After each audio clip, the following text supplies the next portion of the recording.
Oke baik, bismillahirrahmanirrahim. Assalamualaikum warahmatullahi wabarakatuh. Jadi kita akan melanjutkan pembahasan soal kita. Tentu ini saya mencoba untuk membahas soal pelajaran lain. Biasanya saya membahas itu soal matematika minat atau ya fisika. Tapi kita akan membahas soal dari mata pelajaran lain. Ini mata pelajaran kimia. Nah, teman-teman sekalian, silakan jika ingin mengerjakan terlebih dahulu soal yang ada di layar ini, yang akan nanti saya akan bahas, silakan. Nah, bagi yang sudah mengerjakan, saya akan coba bahas, oke?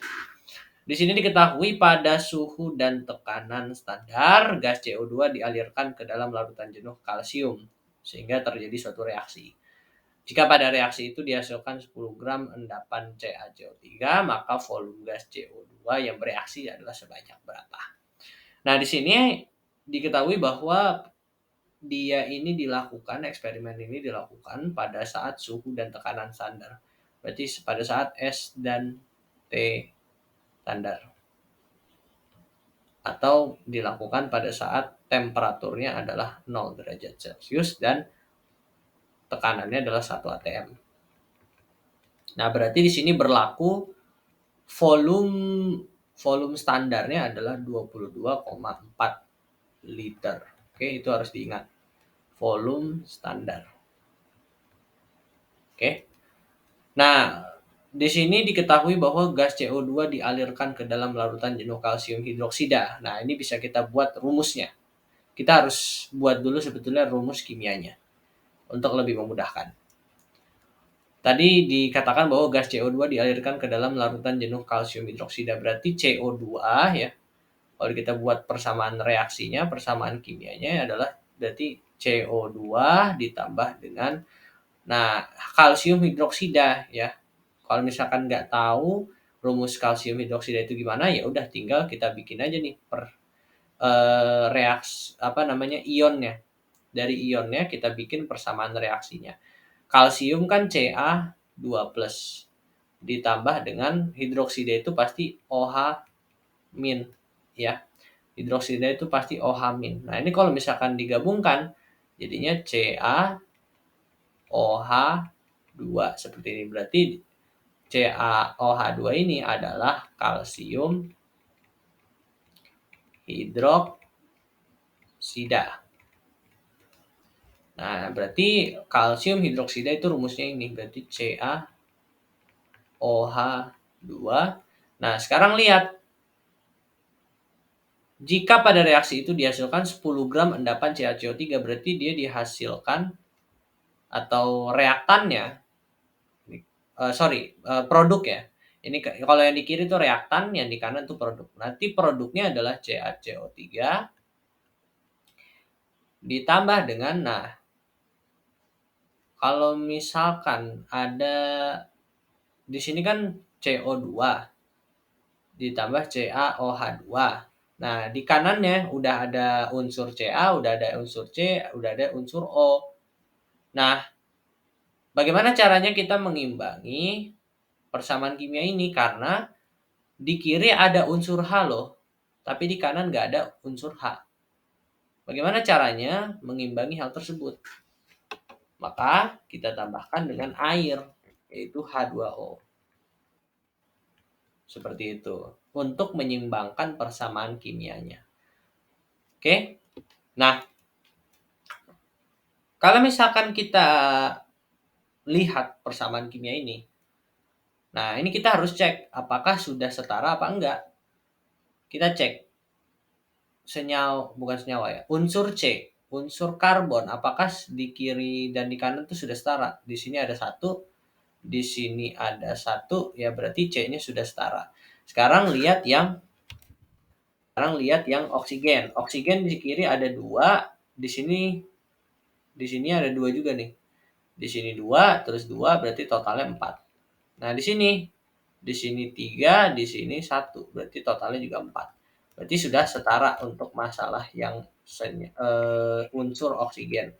Nah, sekarang lihat yang unsur Ca, kalsium.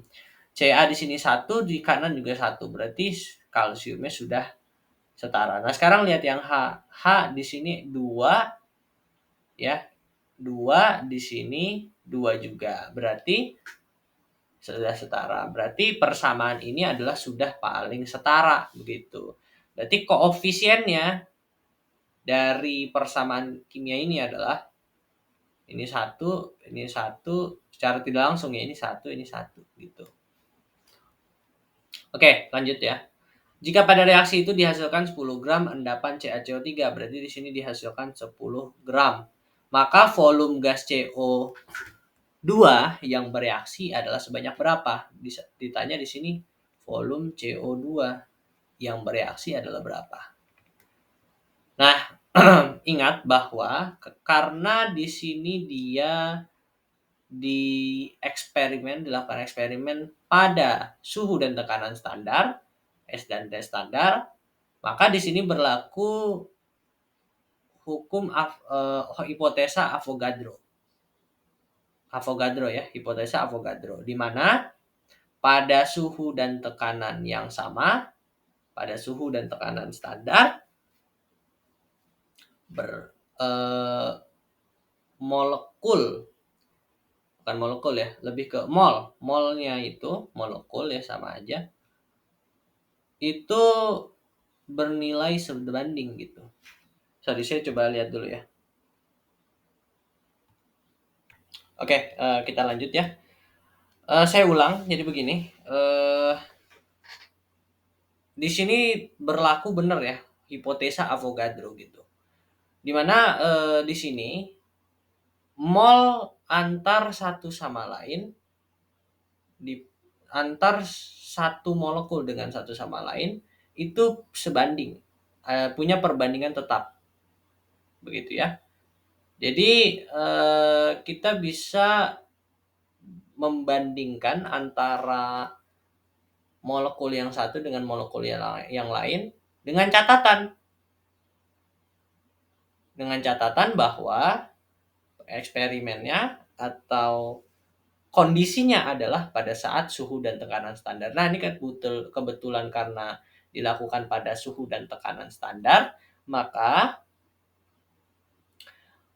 masing-masing molekul ini itu punya mol yang nilainya sebanding. Jadi kita bisa melakukan perbandingan pada persamaan kimia ini. Bisa menerapkan perbandingan pada persamaan kimia ini. Jadi karena kita sudah tahu bahwa di sini dihasilkan 10 gram endapan CaCO3. Nah, ini bisa kita cari molnya berapa. Nah, molnya adalah, ya ingat rumus mol. N yaitu mol sama dengan masanya, masa dari molekulnya dibagi dengan mR-nya. N berarti sama dengan M-nya. M-nya satuannya itu gram ya, berarti tetap masukin 10 per mR-nya berapa? CaCO3 nih, kita harus uraikan dulu nih. CaCO3 mR-nya berapa? Berarti ya mR-nya adalah AR-nya Ca ditambah dengan AR-nya C ditambah dengan ini dulu ya. AR-nya C ditambah dengan 3 AR-nya O. Karena kan ini O-nya bernilai 3. Berjumlah 3. Ini 10 ya tadi ya. Berarti N sama dengan AR-nya Ca berapa? 40. 10 per 40 ditambah dengan ARC adalah 12 ditambah 3 kali AR-nya 0 adalah 16. Berarti N sama dengan 10 per 40 per 12 per 48. Berarti N-nya adalah 10 per 100 atau 0,1 mol. Berarti N pada molekul CaCO3 adalah 0,1 mol. Oke, balik lagi ya. Balik lagi bahwa mol yang ada pada persamaan kimia yang itu dilakukan eksperimennya atau dilakukan pada kondisi suhu dan tekanan standar, itu bisa kita bandingkan nilai molnya antar molekul satu sama lain, antar molekul yang lain. Berarti karena kita tahu CaCO3 ini 0,1 mol. Nah, ini kan koefisien sebetulnya untuk menunjukkan perbandingan mol antara satu sama lain, antar molekul yang lain. Nah, karena kita mau mencari nilai dari mol dari ini ya, gas CO2.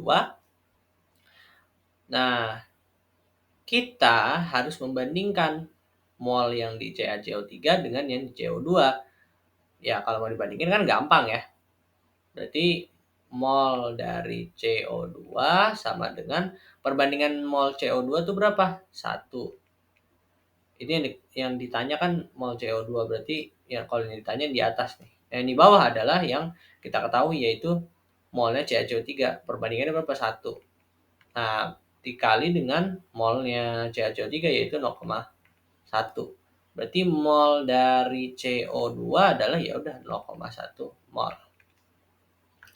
0,1 mol. Nah, ingat lagi, balik lagi ke konsep awal. Mol itu apa? Mol itu adalah eh, mol itu adalah volume dari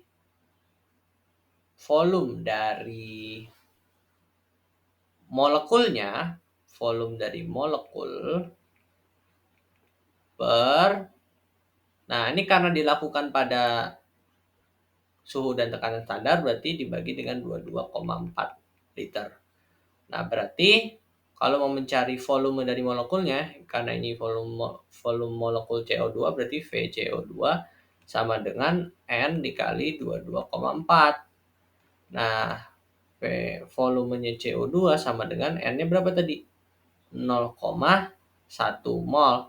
Berarti 0,1 dikali 22,4. Berarti VCO2 sama dengan 2,24 liter. Apakah ada jawabannya? Ada ya, jawabannya adalah yang A. Jadi jawabannya adalah yang A. Jadi sebenarnya gampang ya. Gampang banget ya. Oke.